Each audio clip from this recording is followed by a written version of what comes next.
ശ്രീകുമാറിലേക്ക് പോകുന്നു. ശ്രീകുമാർ, ചർച്ചയാണ് ഇപ്പോഴും ചർച്ച. ഇനിയിപ്പോൾ ഏറ്റവും ഒടുവിലെ ചർച്ച എന്താണ്? ഇവിടുന്ന് മുൻ KPCC അധ്യക്ഷന്മാരെ, വർക്കിംഗ് പ്രസിഡന്റുമാരെ ഫ്ലൈറ്റിൽ അങ്ങോട്ടേക്ക് കൊണ്ടുപോകുന്നു. അവിടെ ചർച്ച. ഇന്ന് തീരുമാനം വരുമെന്ന് അറിയില്ല. അത് കഴിഞ്ഞ് പിന്നെയും ചർച്ച ഉണ്ടാകും. അത് കഴിഞ്ഞ് ഒരിക്കൽ കൂടി ചിലപ്പോൾ നേതാക്കളെ മൊത്തം അങ്ങോട്ട് കൊണ്ടുപോകുമായിരിക്കും.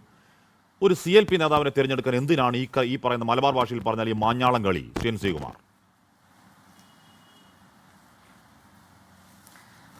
നോക്കൂ ശ്രീ ഹാഷ്മി, കേരളത്തിലിപ്പം കോൺഗ്രസിൻ്റെ പാർലമെൻ്ററി പാർട്ടി നേതാവിനെയും അതുപോലെ CPMൻ്റെ പാർലമെൻ്ററി പാർട്ടി നേതാവിനെയും തിരഞ്ഞെടുക്കണം. അതായത് മുഖ്യമന്ത്രിയെയും പ്രതിപക്ഷ നേതാവിനെയും കണ്ടെത്താനുള്ള നടപടിക്രമങ്ങൾ എത്രയും പെട്ടെന്ന് പൂർത്തിയാക്കണം. അതാണ് ആവശ്യം. രണ്ടും നടന്നിട്ടില്ല. അപ്പോൾ അതിൽ കോൺഗ്രസിൻ്റെ പാർലമെൻ്ററി പാർട്ടി ലീഡറെ തിരഞ്ഞെടുക്കുന്ന കാര്യത്തിലാണ് കൂടുതൽ ആളുകൾക്കും താല്പര്യം. കാരണം മുഖ്യമന്ത്രി പദം അവിടെയാണല്ലോ ലഭിക്കുക. അപ്പോൾ അതുകൊണ്ട് അതിനോടനുബന്ധിച്ച് ചർച്ചകൾ നടക്കും. അപ്പോൾ ഇത് സാധാരണഗതിയിൽ ഇതൊരു വൈകലല്ല എന്നൊക്കെ പറയാമെങ്കിലും സത്യത്തിൽ ഇത് വൈകി പോകുന്നത് ദുഷ്കരമായ സ്ഥിതിയിലേക്ക് കാര്യങ്ങൾ എത്തിക്കുമെന്ന കാര്യത്തിൽ സംശയമില്ല. കാരണം എന്താ വെച്ചാൽ 63 MLA ഉണ്ടായിട്ട് കോൺഗ്രസിന് നിയമസഭാ കക്ഷി നേതാവിനെ തിരഞ്ഞെടുക്കാൻ പറ്റുന്നില്ല എന്നത് ജനങ്ങൾക്കിടയിൽ വലിയ അനിഷ്ടം ഉണ്ടാക്കിയിട്ടുണ്ട്. അതൊന്നും തർക്കമില്ലാത്ത കാര്യമാണ്. സത്യത്തിൽ ഇതിപ്പോൾ ഞാൻ അറിഞ്ഞത് ഇതൊരു കുടുംബ പ്രശ്നങ്ങളായിട്ട് മാറിയിട്ടുണ്ട്. പല വീടുകളിലും ഇതൊരു കുടുംബ പ്രശ്നങ്ങളാണ്. കാരണം പതിവില്ലാത്ത രീതിയിൽ എല്ലാ കുടുംബങ്ങളും ആരാ നമ്മുടെ മുഖ്യമന്ത്രി എന്ന രീതിയിൽ ചർച്ച ചെയ്യുകയാണ്. അത് ആദ്യമായിട്ടാണ് ഞാൻ കേൾക്കുന്നത്. ഞാനിത് തമാശ പറയല്ല. കാരണം മിക്കവാറും വീടുകളിലൊക്കെ 10-18 വയസ്സ് കഴിഞ്ഞ വിദ്യാർത്ഥികളും യുവാക്കളൊക്കെ ആരാ മുഖ്യമന്ത്രി എന്ന കാര്യത്തിൽ വലിയ ചർച്ച ആരംഭിച്ചിരിക്കുകയാണ്. ഇത് മുൻപ് കണ്ടിട്ടില്ല. അത് രാഷ്ട്രീയത്തിന് അതീതമായിട്ടാണ് ഞാൻ കാണുന്നത്. അതിൻ്റെ കാരണം എന്താണെന്നൊന്നും ഞാൻ അവിടെ വിശദീകരിക്കുന്നില്ല. പക്ഷേ അങ്ങോട്ട് ചർച്ച ഇപ്പം നടക്കുകയാണ്. അതപ്പോൾ ഈ ചർച്ചയിൽ പങ്കെടുക്കുന്ന ആളുകൾക്കൊക്കെ അവരുടെ കൂട്ടുകാരെയൊക്കെ വിളിച്ചു വെച്ചാൽ അറിയാം എങ്ങനെയൊക്കെ ഈ സംഭവങ്ങൾ എന്നുള്ളത്. അങ്ങനെ വളരെ വ്യത്യസ്തമായ രീതിയിൽ നടന്ന ഒരു തെരഞ്ഞെടുപ്പ്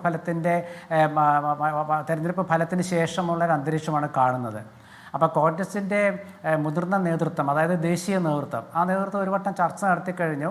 അതിലെന്തെങ്കിലും ഒരു കാര്യത്തിൽ അവർ സമവായത്തിൽ എത്തിയിട്ടുണ്ടാകാം. ഇനിയിപ്പം മുൻ KPCC പ്രസിഡന്റുമാരെയും അതുപോലെ മുതിർന്ന നേതാക്കളുമായിട്ടൊക്കെ സംസാരിച്ചിട്ട് എല്ലാവരുടെയും അഭിപ്രായം കേട്ടിട്ട് നാളെ മല്ലികാർജ്ജുന ഖാർഗെ കോൺഗ്രസ് പ്രസിഡന്റ് ഡൽഹിയിലെത്തി തീരുമാനിക്കാനായിരിക്കും. കാരണം ഇന്നലെ രാഹുൽ ഗാന്ധി ഇല്ല, ഇന്ന് മല്ലികാർജ്ജുന ഖാർഗെ ഇല്ല.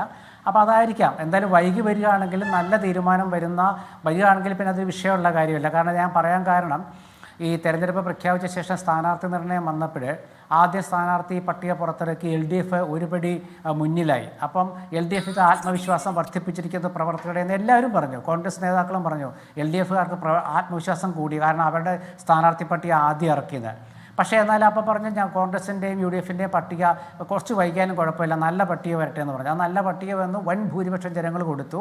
അങ്ങനെ 102 സീറ്റുകളോട് അധികാരത്തിലുമെത്തി. അപ്പോൾ ഇനിയിപ്പോൾ നല്ലൊരു മുഖ്യമന്ത്രി, ജനങ്ങൾ ആഗ്രഹിക്കുന്ന ഒരു മുഖ്യമന്ത്രി വരണം. അതിനുള്ള ചർച്ചകളൊക്കെ ആണല്ലോ നടക്കുക. അപ്പോൾ പെട്ടെന്നൊരു തീരുമാനം എടുത്ത ഒരാളെ പ്രഖ്യാപിച്ച് ബഹളം ഉണ്ടാക്കുന്നതിലും ഭേദം പതുക്കെ ചർച്ച ചെയ്ത് തീരുമാനിച്ചാലും മതി. കാരണം ഡേറ്റ് 23 വരെ ഉണ്ട്. എന്നാൽ 23 വരെ ഒന്നും പോകാൻ പറ്റില്ല. ഒരാഴ്ചയൊന്നും വലിയ വിഷയം. 10 ദിവസം വരെ ജനം ക്ഷമിക്കും. 11ാം ദിവസം അവരും ചോദിച്ചു തുടങ്ങും എന്താ ഇത്രയും. എല്ലാവരും പുറത്ത് ചായക്കട പോയാലും എവിടെ പോയാലും എവിടെയാ മുഖ്യമന്ത്രി, എന്താ മുഖ്യമന്ത്രി, എല്ലാവരും ചോദിക്കുന്നതാണ്. അപ്പോൾ പിന്നെ ബാക്കി MLA-മാരുടെ കാര്യമൊക്കെ പറയണോ?